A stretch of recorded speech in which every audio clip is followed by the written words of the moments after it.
Pues la razón siempre creo que le hemos señalado es la injusticia social, el aferramiento a mantener privilegios que ya no se pueden mantener porque el pueblo está muy concientizado. Esta siempre ha sido la realidad del pueblo salvadoreño. Lástima tener unos medios de comunicación tan vendidos a las condiciones. Es lástima no poder confiar en la noticia del periódico o de la televisión o de la radio, porque todo está comprado, está amañado y no se dice la verdad. Queridos hermanos, desde que era seminarista escuché algo que hoy en estas circunstancias me viene muy a la mente y quisiera transmitirle a ustedes. Es la historieta de un aprendiz de marinero que lo mandaron a componer algo en el mástil y desde aquella altura, al mirar el mar revuelto, se mareaba y estaba para caer. El capitán, que se dio cuenta, le dice: muchacho, mira hacia arriba.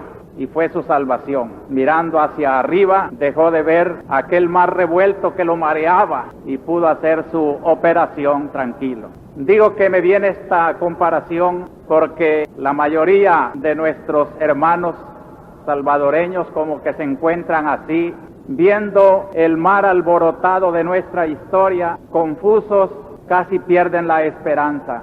Y es oportuno cómo en estas circunstancias de nuestra historia aparece el año litúrgico ofreciéndonos hoy como un grito de alerta: miren hacia arriba, es la fiesta de la ascensión del Señor. Y aquel cuerpo de hombre que es al mismo tiempo Dios, subiendo sobre el vaivén de las cosas de la tierra para situarnos en una perspectiva de eternidad sobre las cosas que pasan, creo que es la mejor orientación en esta hora de confusiones. Nuestro ambiente está muy tenso. Hay muchos muertos que ya se han presentado ante el tribunal de Dios a dar cuenta de su actuación en la vida. Casi diríamos que la patria se ha convertido en un campo de guerra. Hay muchos hogares de luto, muchos sin duda tendrán la esperanza cristiana y orarán con serenidad, pero hay otros que anidan sentimientos de venganzas, de rencores, de violencia. Hay muchos heridos, hay dos fuerzas en choque, ensangrentadas y temerosas mutuamente. Hay mucho odio, hay mucho miedo. Hay tensión y alarma, y el pueblo, bajo un estado de sitio, como que se torna más tímido por una parte y por otra tal vez más agresivo. En una palabra, nos toca vivir esta celebración de la ascensión del Señor cuando todo aquí abajo en la tierra nos invita no a evadir. El cristiano no huye, sino a encarnarse más en la historia, pero con una perspectiva de cielo. El cristiano juzga la historia con criterios de eternidad. Y aquí pues que el llamamiento desde esta catedral, lástima que nuestra emisora también nos está sometiendo a prueba, un desperfecto técnico no ha permitido transmitir hoy esta homilía. Sin embargo, la iglesia catedral es también el símbolo de una nave que se rehace después de un vendaval. Nos la han ocupado, estaba cerrada al culto y esta semana por fin, gracias a Dios, se abre nuevamente al culto y el estimado rector de la catedral ha rezado sobre el templo las plegarias de desagravio que se acostumbran para abrir nuevamente al culto estas naves que siguen balanceándose sobre el mar de la historia. Pero quienes entran a esta nave, que es símbolo de la unidad y de la doctrina, de la serenidad y de la voz eterna de la iglesia, aun cuando se altere con otras voces, porque no encuentran otros cauces donde pronunciarse, la voz de la iglesia seguirá siendo conocida y quiere ser, a pesar de la distorsión y de la mala voluntad, de la calumnia y de la difamación, la voz que predica el mensaje eterno del Señor, que desde las alturas del cielo atrae hacia sí todas las cosas para decirnos el sentido de la vida y de la muerte, el sentido del gobierno y de las luchas reivindicadoras, el sentido del bienestar, la miseria de la marginación, las situaciones de pecado, para que ya hagamos de esta tierra, iluminados por esa visión de la eternidad, lo que debe ser la tierra, no un campo de guerra, no un desahogo de pasiones, sino la antesala del cielo, la peregrinación de los hermanos, todos hijos de Dios, en pos de aquella cabeza, como acabamos de cantar en la oración, cabeza que ya entró al cielo y que va arrastrando en pos de sí a todos los que lo quieran seguir con amor, con fe, con esperanza. Esta es la verdadera gracia pascual que hemos estado meditando durante todo este tiempo de la resurrección de Cristo, el cumplimiento de tantas bendiciones de Dios, como que culmina ahora en este mensaje de la ascensión, el regalo estupendo del Cristo subido a los cielos y de un llamamiento que nos dice a los hombres el sentido verdadero de la vida y de la muerte. Y así vamos a titular nuestra homilía de hoy: la ascensión del Señor, proclamación de la trascendencia humana. En tres pensamientos, como de costumbre, diríamos primero: Cristo resucitado, fuente de la trascendencia. Segundo, la Iglesia, una misión de trascendencia en medio del mundo. Y tercero, la vocación del hombre, de todo hombre sin excepción, una vocación de trascendencia. ¿Qué quiere decir trascendencia?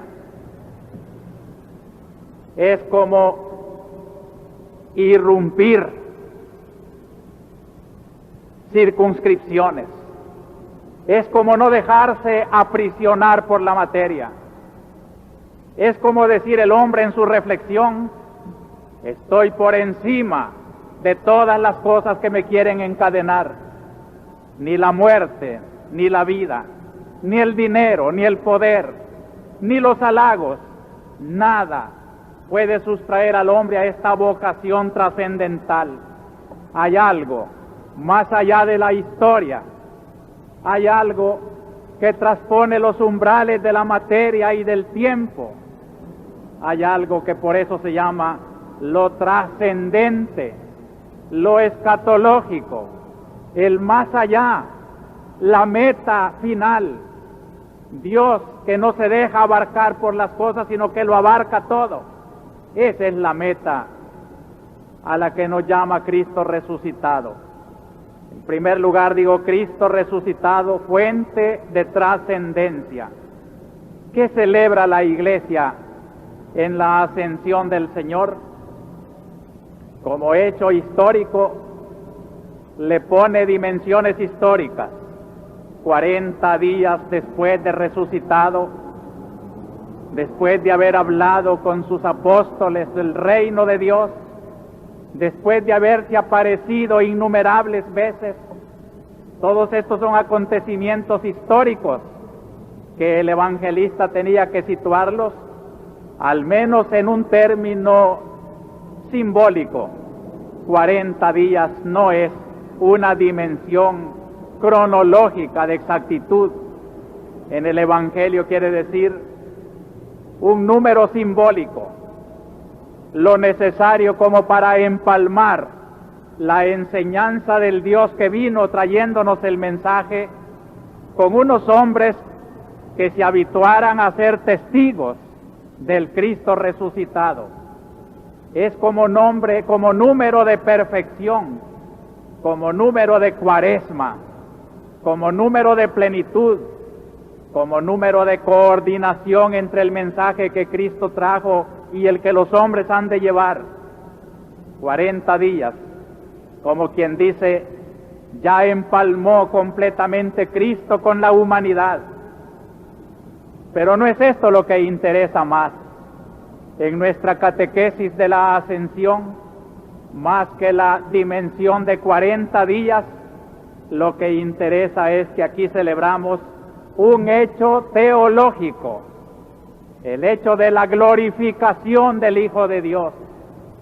Poco antes de morir, Cristo engloba en una sola palabra la hora de la glorificación, tanto la muerte como la resurrección, como su ascensión y el envío del Espíritu Santo. Todo es un solo hecho teológico. Os conviene que yo me vaya, porque si no me voy y no soy glorificado por el Padre, no podré enviaros el Espíritu que empalmará mi vida divina con la vida divina de vosotros, la Iglesia. El hecho teológico que hoy celebramos es lo que más interesa. Es el hecho de que Cristo ha sido asumido con todos sus méritos, con toda su enseñanza, con toda su Iglesia. Es un solo Cristo y la Iglesia que es hoy asumido a la gloria del Padre. Por eso Cristo se presenta más que todo hoy camino hacia la trascendencia. El Evangelio nos ha dicho, el Señor Jesús, después de hablarles, subió al cielo y se sentó a la derecha de Dios.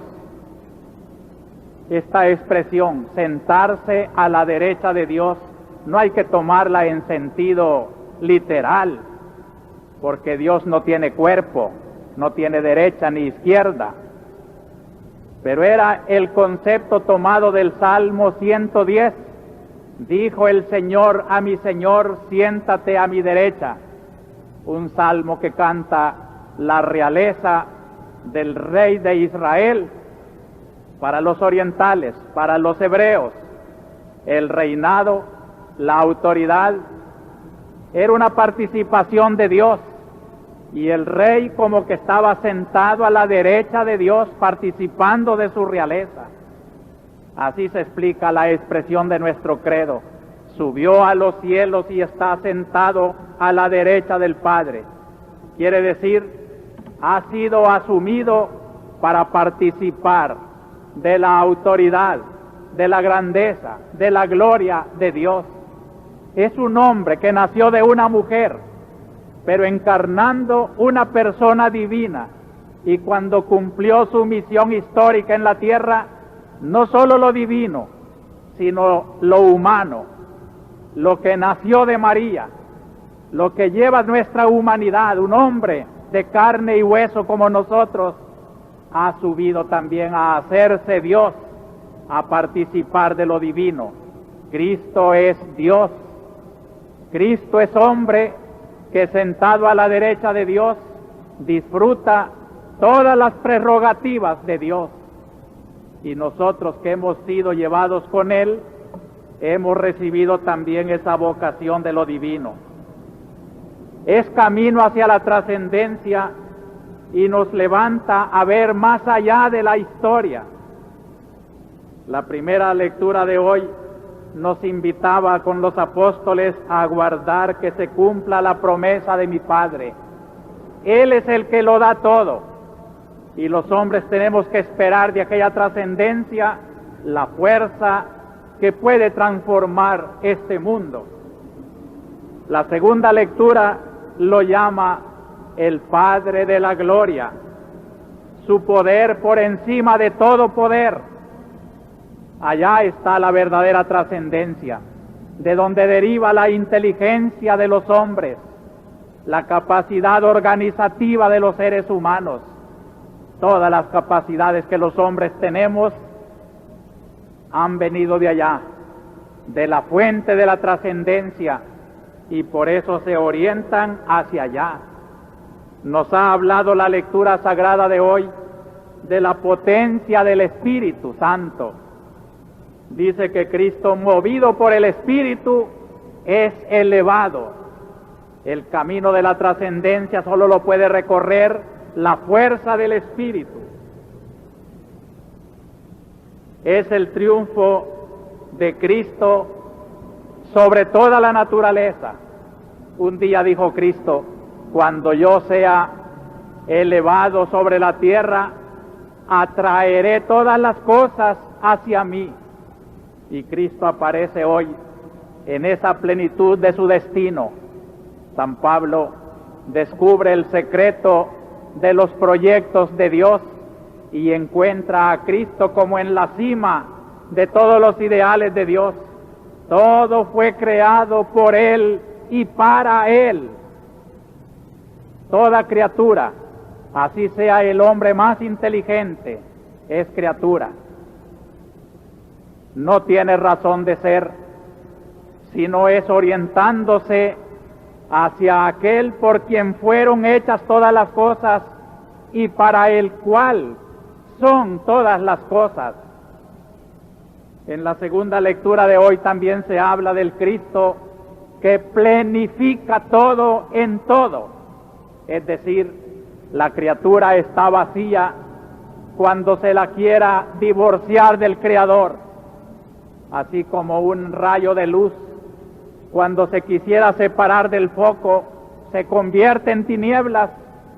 El hombre, la criatura, el sol, la estrella, todo cuanto existe, si se separa de esa plenitud que le da el ser, queda vacío.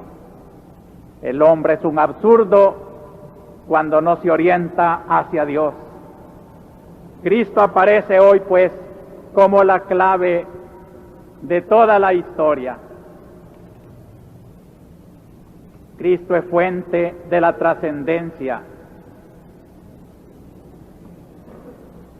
Pero la Iglesia, y este es mi segundo pensamiento, tiene una misión que ha recibido hoy del mismo Cristo.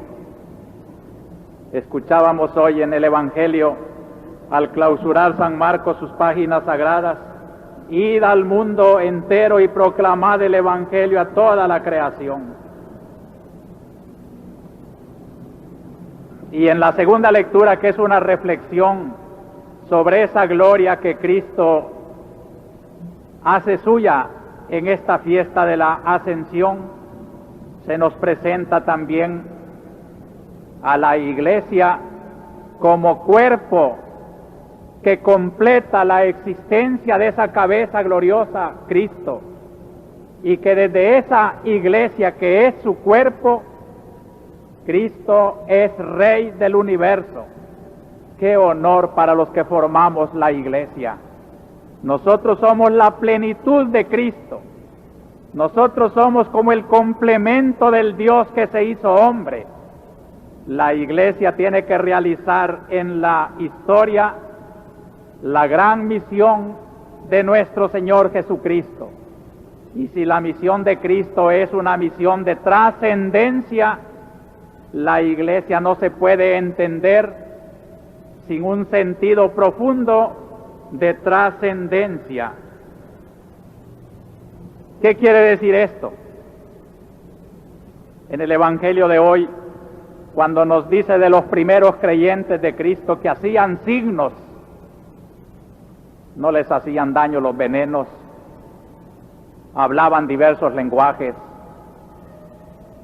eran signos del poder de Dios para decir que con la Iglesia iba esa potencia del Dios que lo ha creado todo.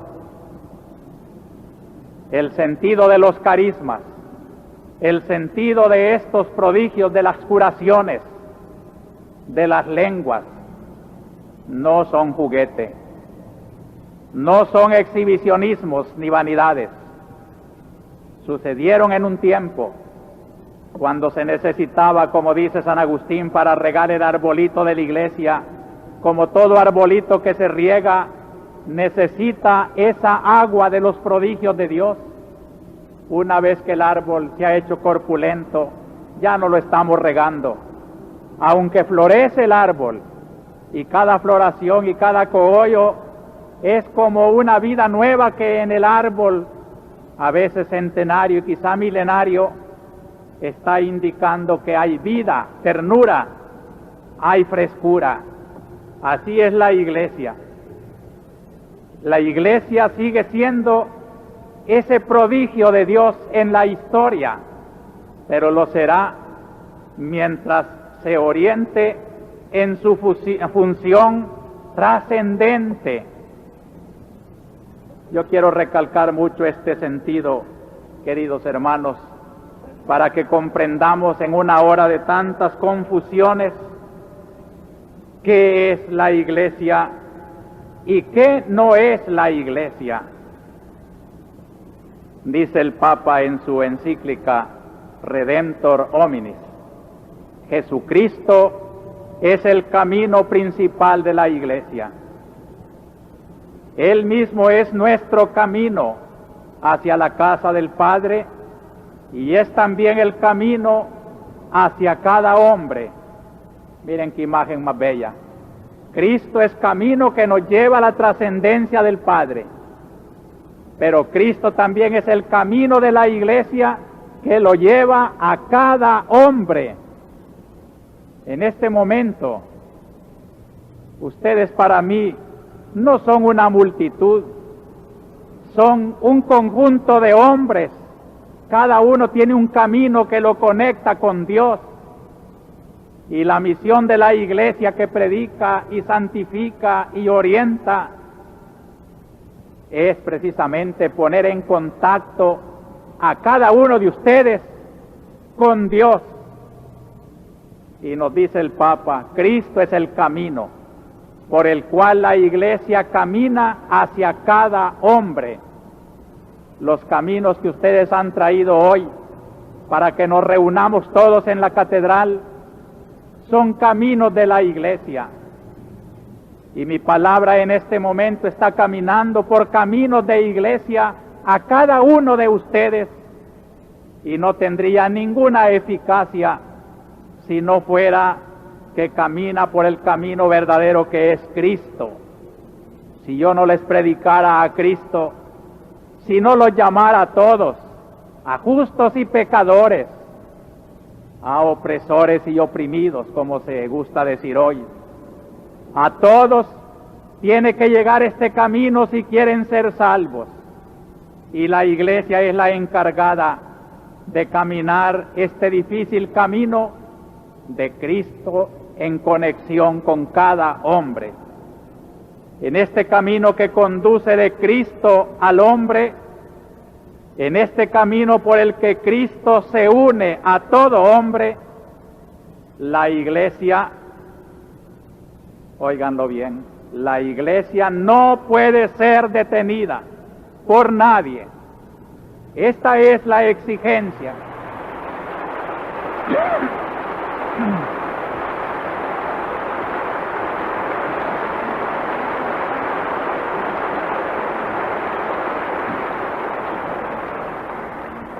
Me alegro que esta mañana el aplauso es para el Papa y que mi pensamiento coincida plenamente con el del Papa, que la iglesia no quiere otra cosa más que llevar a Cristo al hombre y que en este camino nadie la puede detener. Esta es la exigencia del bien temporal y del bien eterno del hombre. Fíjense, el bien temporal no es meterse en política cuando la iglesia habla también del bien temporal. Y sabe que no lo alcanzará el hombre ese bien temporal mientras no respete el bien eterno y no respete el camino que conecta al hombre con Cristo. Esta es la exigencia del bien temporal y del bien eterno del hombre. La iglesia, en consideración de Cristo y en razón del misterio que constituye la vida de la iglesia misma, no puede permanecer insensible a todo lo que sirve al verdadero bien del hombre, como tampoco puede permanecer indiferente a lo que lo amenaza.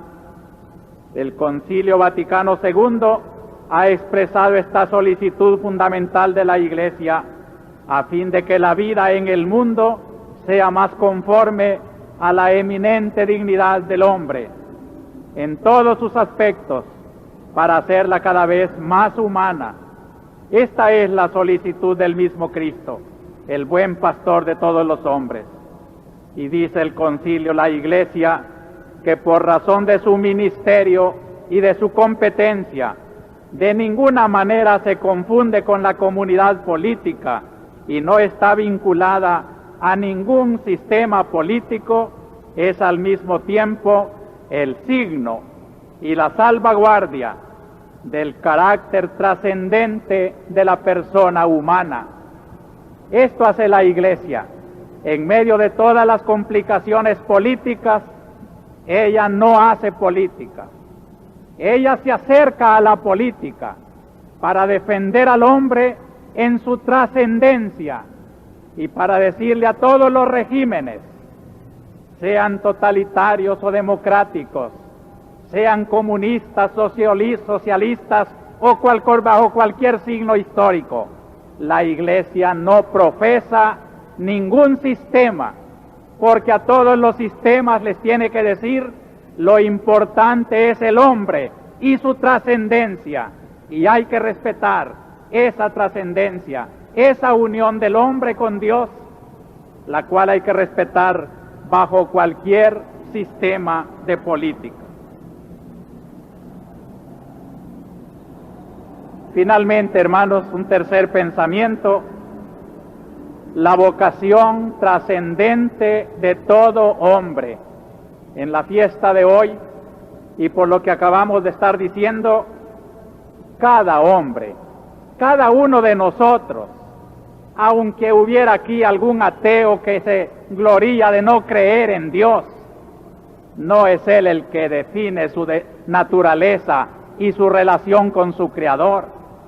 Aún protestando de Dios, el hombre siempre es un ser trascendente hacia Dios, y siempre, hasta en el incrédulo, se tiene que verificar lo que decía San Agustín, el gran humanista, que también caminó por caminos de incredulidad y no fue feliz hasta llegar a decir esta frase: nos hiciste, Señor, para ti, y nuestro corazón anda inquieto hasta descansar en ti. Solo Dios es el punto de gravedad en que el hombre descansa, como cuando la piedra ha llegado al abismo, como cuando Cristo ha subido hasta Dios. Por eso Cristo, subiendo a los cielos, aquellos músculos, aquellos nervios, aquella vida nacida de una mujer como la nuestra, que también nació de una mujer, nos está diciendo el verdadero destino trascendente de nuestra vida. El misterio del hombre, dice el Concilio Vaticano II en una frase genial, el misterio del hombre solamente puede esclarecerse por el misterio del Dios que se hizo hombre. Si no fuera por Cristo, el Hijo del Hombre, todos los hombres no seríamos más que un absurdo. Si tienen sentido las luchas reivindicativas de la dignidad, de la libertad, solamente será a la luz de Cristo. Por eso el Papa decía también a los hombres de hoy, a los que luchan por la libertad y por las justas reivindicaciones, no le tengan miedo a Cristo, ábranle las puertas de la política, las puertas de la economía, las puertas de la sociología. Todo recobra sentido cuando lo ilumina la luz del Dios que se hizo hombre. Y si no es así, tendremos lo que hemos tenido en estos días: sangre, violencia, represión, venganza, odio. El hombre un lobo para otro hombre cuando no lo hace otro Cristo, su fe en el Señor. Y hay en la palabra de hoy una disyuntiva de vida o muerte. Cuando Cristo manda a predicar su mensaje, dice: el que crea se salvará, y el que no quiera creer se condenará. Este es el anatema más espantoso. Nadie es condenado por Dios. Dios ha mandado llamar a todos, id y predicad este mensaje a todos. Se condena el hombre por sí solo. El hombre que se abre a ese mensaje de salvación se salva porque encuentra el camino de Dios, pero el hombre que más creído de sus propias industrias cree ser más sabio que Dios y rechaza los mandamientos y la fe, no puede entrar en el reino de los cielos. Si en alguna parte se entra libremente es al cielo, nadie es metido a la fuerza. Solo se salva el que libremente se quiera salvar. Pero el que no se quiera salvar libremente, pues a alguna parte tiene que ir, y Cristo lo ha dicho hoy.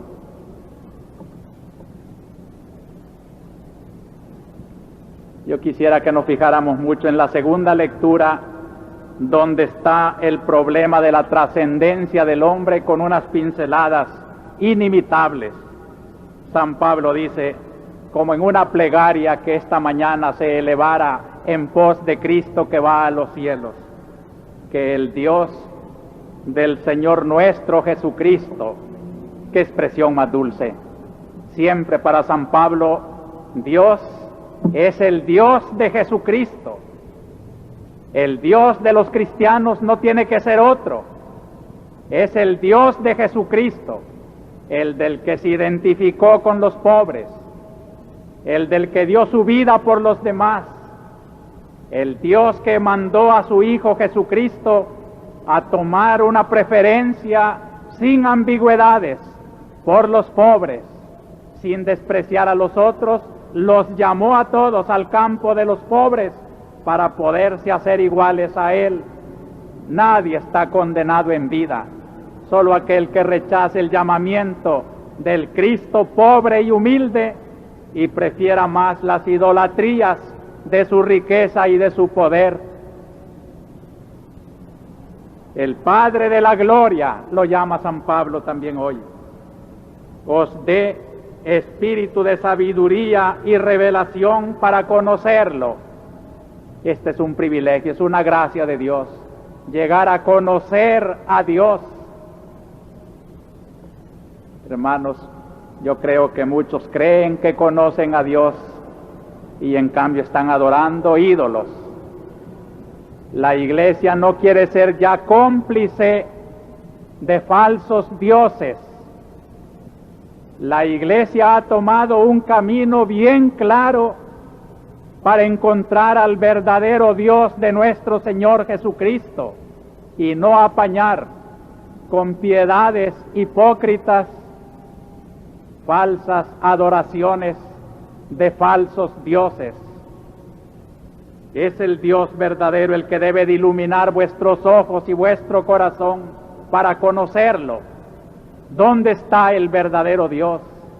Y no tenerle miedo a los ídolos que quieren competir con ese Dios, pero que, según la misma lectura de hoy, quedan vencidos por el Dios único y verdadero. Ilumine los ojos de vuestro corazón para que comprendáis cuál es la esperanza a la que os llama, cuál es la riqueza de gloria que da en herencia a los santos, y cuál la extraordinaria grandeza de su poder para nosotros, los que creemos, según la eficacia de su fuerza poderosa que desplegó en Cristo, resucitándolo de entre los muertos y sentándolo a su derecha en el cielo, por encima de todo principado, potestad, fuerza y dominación, y por encima de todo nombre conocido, no solo en este mundo, sino en el futuro. Este es el absoluto. Esta es la fuerza, esta es la gloria, esta es la riqueza, esta es la verdad. No fanaticemos la lucha por las cosas de la tierra entre lo bueno y justo de las organizaciones que buscan reivindicaciones en medio de tanto pecado e injusticia. Da lástima que la perspectiva sea miope y solo se queden al alcance de bienes temporales, de libertades de la tierra, de igualdades aquí nomás en el mundo. Cuanto más, y cuando yo escribí en mi carta pastoral, el servicio que la Iglesia presta a las justas reivindicaciones de los hombres es precisamente englobar todos esos esfuerzos nobles de libertad, de justicia, en la gran liberación, en la liberación de Cristo que está por encima de todas las potestades, no solo en el presente, sino en el futuro. Por eso cuando hablo hoy de que todo hombre tiene una vocación trascendente, yo quiero recordarles, hermanos, porque la hora es bien oportuna, y me alegro que fue bien oportuno también decir en la carta pastoral, antes de que se sacudieran estos vendavales de hoy, el pensamiento sereno de la Iglesia. Para luchar por la justicia en una organización popular no es necesario ser cristiano, ni reconocer explícitamente la fe en Cristo. Se puede ser un buen político o trabajar bien por la realización de una sociedad más justa sin ser cristiano, con tal que se respete y se tenga en cuenta el valor humano y social de la persona. Quede bien claro eso. Ninguna organización puede reivindicarse el título cristiano.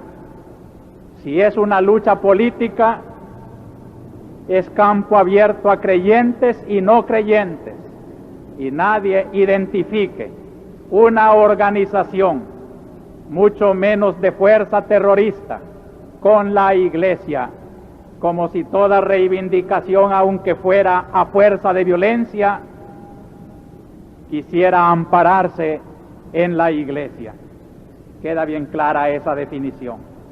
Pero los que se profesan cristianos y como tales se organizan, tienen la obligación de confesar su fe en Cristo y de usar en su actividad social y política aquellos métodos que estén de acuerdo con dicha fe. Y sigo explicando cómo el fanatismo político, la euforia de las reivindicaciones puede hacer olvidar las exigencias de la fe cristiana, puede hacer olvidar que la política no es la única dimensión del hombre y que para un cristiano la fe es lo primero. Y por eso yo reclamo que si algunos cristianos, habiendo sido motivados en un principio por su fe cristiana para tomar un compromiso en favor de los pobres, lamentablemente perdieron aquella fe y la consideran ahora sin valor, como decimos vulgarmente, se aprovechó como una escalera y después se le da la patada. Y esto puede suceder con la Iglesia, quienes la quisieron utilizar y cuando ya no les sirve, la Iglesia les sale sobrando. No nos extrañe. Solamente les pediré esto. Los exhortamos a la sinceridad y a no utilizar una fe que ya no tienen para conseguir sus objetivos políticos, por más justos que fueren. Yo quiero esta reflexión, hermanos, muy nítida en nuestro tiempo, no porque queramos volvernos contra las reivindicaciones justas del pueblo. Lo hemos prometido y nos lo exige nuestro compromiso pastoral. La Iglesia del Vaticano II de Medellín, de Puebla, es bien clara para pedirle a los pastores estar con el pueblo en sus justas reivindicaciones. Pero el pueblo de sus justas reivindicaciones tampoco se identifica con las organizaciones, sobre todo cuando ellas ya quisieran ir por otros caminos que no son los de la fe del pueblo. El pueblo sea fiel a su fe, y si alguno del pueblo quiere incorporarse a una organización, si quiere mantenerse fiel a su fe, tenga en cuenta lo que hemos dicho. La referencia principal de un cristiano no es el marco político de un sistema o de un grupo, sino su fe en Cristo, la que nunca debe traicionar y ante la cual tienes que estar dispuesto a dejarlo todo, pero no a dejar a nuestro Señor Jesucristo. Esto quiero decir cuando digo que el hombre tiene una vocación trascendente. Me da pena, hermanos, pensar cuántos muertos se han presentado ante el tribunal de Dios en estos días. Ciertamente Dios habrá tenido en cuenta los móviles justos de cada hombre. Nosotros no podemos juzgar a nadie que haya muerto, solo Dios juzga.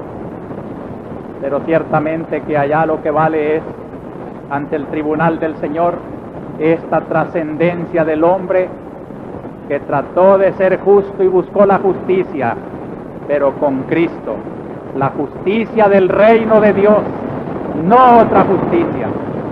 La justicia del reino de Dios es la que brillará por toda la eternidad. Y esa es la iglesia que yo quisiera, hermanos, que tuviera clara conciencia de que se está construyendo. Por eso, hagamos ahora un recuento de nuestra historia concreta, de esta iglesia, pero no olvidemos este sentido trascendente y esta misión trascendente y esa fuente de trascendencia que es Cristo resucitado. Yo quisiera que lo principal de mi mensaje los domingos en catedral o en otra iglesia cuando la catedral esté ocupada, el mensaje de la iglesia no tiene que ser otro más que este que le mandó a decir Cristo en el Evangelio de hoy: id por todo el mundo y predicad el Evangelio. Que no se nos distorsione, por favor. Que si hemos de tocar las tristes realidades de nuestro ambiente, y arde que se toquen esas realidades, no es porque nosotros las queramos ni las provoquemos, sino que las iluminamos con la intención de que se vean y se curen. Un sentido de conversión, de reino, de vida eterna. Quiero alegrarme del desalojo de nuestros templos y poder celebrar ya aquí nuestra Eucaristía. Yo quiero felicitar y agradecer mucho al querido rector de la catedral, a Monseñor Modesto López, por su prudencia y su lealtad con que ha sabido manejar la situación. También quiero unirme a las preocupaciones de los otros párrocos que tuvieron que soportar también igual prueba en su fidelidad sacerdotal, porque fueron ocupadas y ya desalojadas también el Rosario, Concepción y últimamente Suchitoto, donde se veló un matado del Papu. También me preocupa no contar ahora con nuestra emisora, pero se trata de fallos técnicos y espero que muy pronto podamos estar otra vez en comunión a través de la radio. Lamento también el robo sacrílego de la iglesia de Tonacatepeque. una reliquia del patrón San Nicolás, el cáliz con su patena y un acetre fueron desaparecidos. En mayo, la devoción a la Virgen en nuestra iglesia no ha disminuido. Sí es cierto que otras preocupaciones violentas nos llevaron la atención. Siempre hemos pensado en María, nuestra Madre, y a ella hemos encomendado situaciones difíciles de nuestra iglesia. En María Auxiliadora el 24 se celebró con toda la pompa que allí lo saben hacer los padres salesianos. También me alegra de que comunidades eclesiales de base hayan celebrado una semana de oración, todavía hoy y mañana, hoy en Parroquia Miramonte y mañana en Ermita de Los Pinos se está celebrando esta oración a las 7 de la noche. Y clausuremos el mes de mayo, el jueves de esta semana 31, en que la liturgia celebra la fiesta de la visita de la Virgen a su prima Santa Isabel. Quiero también recordarles que el próximo domingo es la fiesta de Pentecostés, la solemne clausura del tiempo pascual, la manifestación espléndida de la Iglesia impulsada por el Espíritu Santo. Coincide con esa fiesta el día del seminario. También que todo el pueblo sienta que hay que orar, apoyar moral y económicamente la obra de la formación de nuestros futuros sacerdotes. Y también quisiera que Pentecostés, próximo domingo, se distinguiera por una celebración de juventud. Los jóvenes, las jóvenes que no estén confirmadas, prepárense, como ya lo están haciendo varios, para que a esta hora, a las 8, el próximo domingo, les podamos dar aquí el sacramento del Espíritu Santo, la fuerza propia de una juventud que quiere comprometerse con el Señor.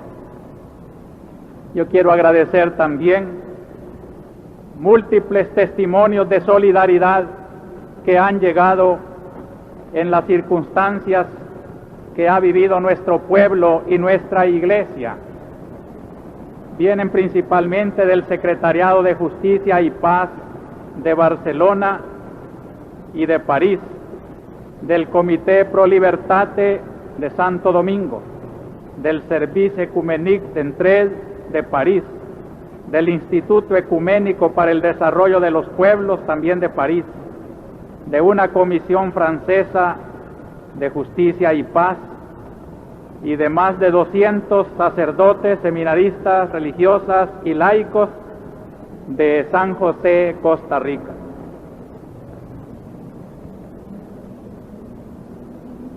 Desde esta iglesia hemos mirado con tristeza y preocupación cómo ha continuado esta semana el derramamiento de sangre y consecuentemente un estado de tensión en el pueblo.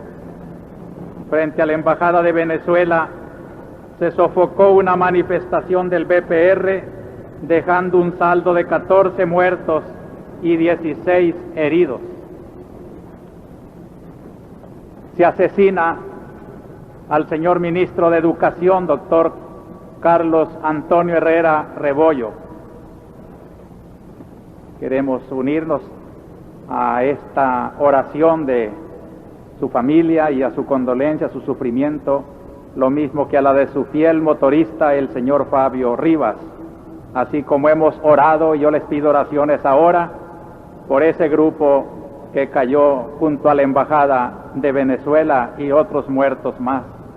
La UGB se atribuye otros 2 asesinatos. Asesinan al contador Carlos Humberto Montoya Ortiz, que fue tesorero de la Fundación Promotora de Cooperativas, que es asesorada por el arzobispado. Él fue un buen colaborador de la iglesia y la iglesia se une al sufrimiento de su familia y a la oración por su eterno descanso. Se publicó también de un enfrentamiento cerca de la Embajada de Chile en que murieron 3 personas, parece que un policía y 2 civiles. Continuó la quema de buses en San Salvador y en Santa Ana.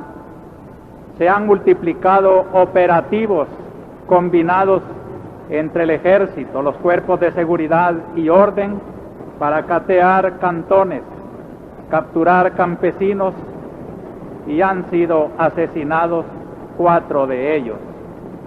Yo quiero mencionar aquí porque creo que esta mención de algo ayuda a esos atropellos de nuestra pobre gente, porque han sido capturados y aún no han sido consignados a los tribunales. No se vayan a dar por desaparecidos. La familia con quienes yo comparto su preocupación son Andrés Molina Clímaco de San Nicolás Lempa, Jorge Antonio Asensio Álvarez de Zacatecoluca, Herminio de J. Orellana en Tecoluca, Adilio Pedro Ábrego en Tablón, Chalatenango, Lucio Cándido Alfaro en Tecoluca, Luis Alfredo Amaya Dubón en Jiquilisco, Salvador Arana Flores en San Salvador, José Milagro Clavel Romero en el Tablón, Chalatenango, Edgar Antonio Fuentes en San Salvador, es obrero, Marta Alas en la reubicación de la ciudad de Chalatenango, Cecilio Alas también en el mismo lugar, y Misael Guillén. Fueron capturados con ellos otras personas de las cuales no se tiene noticia. Quiero recalcar de manera especial el caso de los hermanos Joaquín y Eduardo Gavidia, que después de capturados aparecieron asesinados, uno en Guacotecti y otro en municipio de Cabañas, el 22 de mayo, con visibles señales de tortura. Ante estos hechos, ¿qué ha hecho la Iglesia? Yo tengo a la mano un llamamiento del señor obispo de Santa Ana, Monseñor Barrera y Reyes, al clero y al pueblo salvadoreño, en que nos llama a la reflexión y a la colaboración para buscar una paz sobre bases de justicia. Y sus recomendaciones finales son estas: un alto inmediato de las partes involucradas en el conflicto a todo recurso a la violencia. Segundo, pongámonos en una actitud sincera de aportar lo que esté de nuestra parte para construir en base sólida la paz que anhelamos. Tercero, que todos los que tengan una responsabilidad, grande o pequeña, creen las condiciones propicias para acercarnos al objetivo común que es la paz. Y cuarto, a todos los salvadoreños que nos comprometamos a orar insistentemente para que no nos conformemos con meras intenciones, sino que procedamos a conquistar la paz. Recordemos al Papa Juan Pablo I que decía: el mundo va mal porque hay más batallas que oraciones. También de mi parte, y ante el conflicto desatado violentamente junto a la Embajada de Venezuela y la situación de las embajadas, hice un llamamiento que fue publicado en algún periódico, no en todos, y que yo quisiera que lo conociéramos para que colaboráramos intensamente con lo que la Iglesia desea. Una vez más, con profunda pena tenemos que reprobar la nueva masacre, cuyo saldo es por lo menos de 14 muertos, y el asesinato del ministro de Educación. Con ellos ya ascienden a 85 el número de muertos y 86 los heridos que ha habido desde el 1 de mayo hasta hoy a causa del conflicto entre el gobierno y algunas organizaciones populares. Nos duele que continúe este derramamiento de sangre, pero lo que más nos da pena es que hasta estos momentos no hayamos visto que alguna de las partes esté dando pruebas de querer terminar con el conflicto. más bien este tiende a agravarse y a seguir enlutando a innumerables familias de todas las clases sociales del país. Se repite una vez más las mismas acciones de represión y de venganza. Como arzobispo de San Salvador hago un llamado a las conciencias y al corazón de los responsables para que en lugar de continuar mostrando su postura firme e intransigente, cedan y busquen la forma de cortar lo más pronto posible esta cadena interminable de hechos sangrientos. Lo que ahora importa no es mostrar al país y al mundo quién es el más fuerte o el vencedor, sino quién es el más responsable y humano, capaz de detener esta espiral creciente de violencia. Pido a todos que no se dejen llevar por los sentimientos de orgullo, odio y venganza, sino que hagan lo posible para que en estos momentos se impongan la razón y el perdón. Hago un llamamiento especial a las personas o instituciones que tienen posibilidad de influir sobre el gobierno o los dirigentes del bloque popular revolucionario para que se acerquen a ellos no para endurecerlos, sino para convencerlos de que cedan y tomen actitudes constructivas que logren una rápida solución de esta crisis. Por parte de la Arquidiócesis ofrezco una vez más nuestra disponibilidad de servicio a la causa de la paz. Quiero también dirigirme en forma muy cordial a los familiares de las víctimas de estos días para acompañarlos en su dolor y ofrecerles nuestras oraciones por ellos y los que han muerto. Invito a todos los cristianos y hombres de buena voluntad a que oremos y contribuyamos a salir de la crisis. Dentro del marco de nuestra iglesia, quiero contarles también la alegría de haber visto que han regresado las dos hermanas que migración obligó a salir de Arcatao, pero que, diciendo que fue una equivocación, les han abierto otra vez las puertas para que regresen, aunque se cierne sobre ellas una amenaza de ambigüedades, acusaciones que no se prueban ni se concretan. La suerte de nuestra iglesia es predicar una verdad que no es comprendida ni siquiera para acusarla, por lo cual quiero comunicarles también en el marco del estado de sitio que fue promulgado desde el 24 de mayo por 30 días, recordar que el estado de sitio es disminuir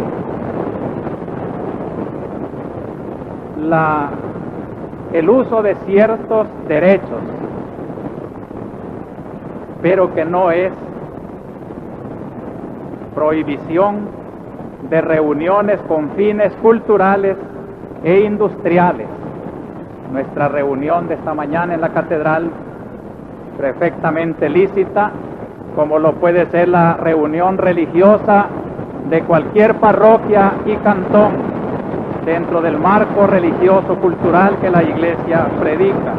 Además, quiero recordar que entre las limitaciones del estado de sitio, la misma Constitución no toca el artículo 157 que se refiere a la libertad religiosa, por lo cual pues no se vaya a alegar estado de sitio para perseguir la labor evangelizadora de nuestra iglesia, ni nuestros trabajadores de la evangelización teman mientras se mantengan en el marco cultural, religioso, evangelizador de nuestra predicación.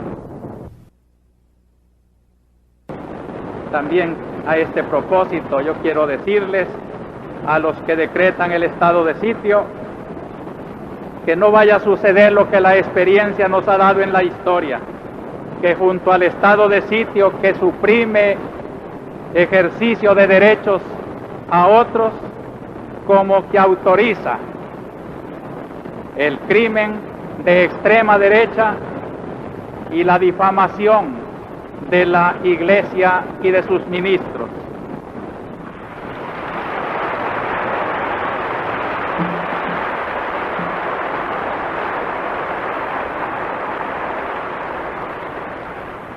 En otras palabras, que la ley sea pareja, que si se coartan derechos, sobre todo se coarte el abuso de atacar a la Iglesia, y que a la Iglesia se le respete en aquello que la ley también le garantiza.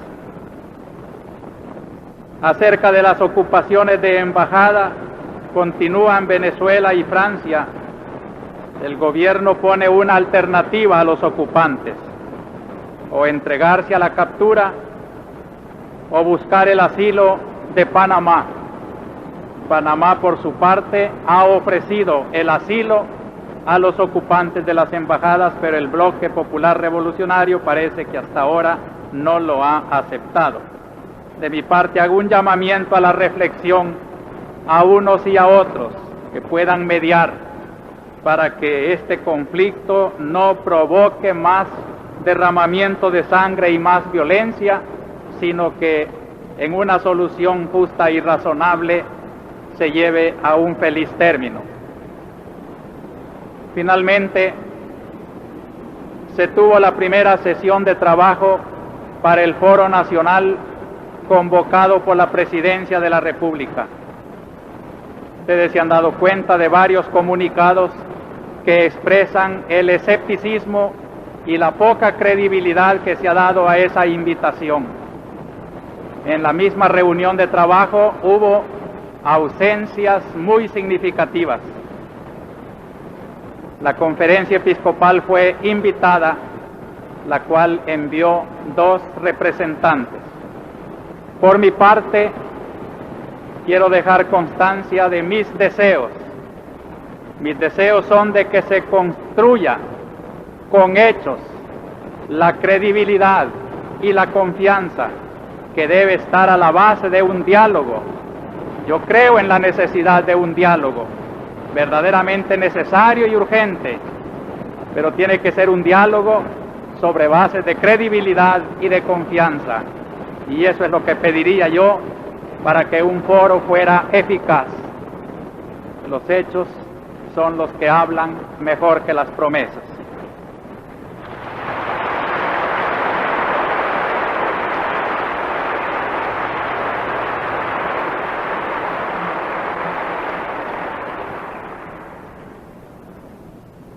Quiero terminar informando con alguna esperanza la noticia de que los 2 banqueros secuestrados por la FARC parece que están vivos y que todavía hay posibilidades de negociación. Ojalá, yo hago un llamamiento una vez más en favor de esas vidas y para que no haya allí otro foco de malestar.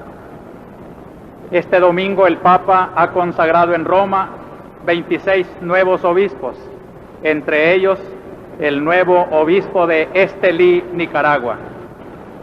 Monseñor Obando, arzobispo de Nicaragua, como ustedes saben, ha sido amenazado y se informa que ha sido llamado a Roma también, donde estará sin duda junto con la ordenación de este nuevo obispo nicaragüense. Una ocasión para orar por nuestro hermano país de Nicaragua. Terminemos, hermanos, acercándonos al altar con la visión clara y luminosa del Cristo subido a los cielos como una perspectiva de trascendencia. No olvidemos este mensaje de trascendencia y no nos dejemos encerrar en el marco material en que se desenvuelve a veces nuestra vida. Sepamos romper todas aquellas cosas que nos quisieran esclavizar a cualquier clase de servidumbre.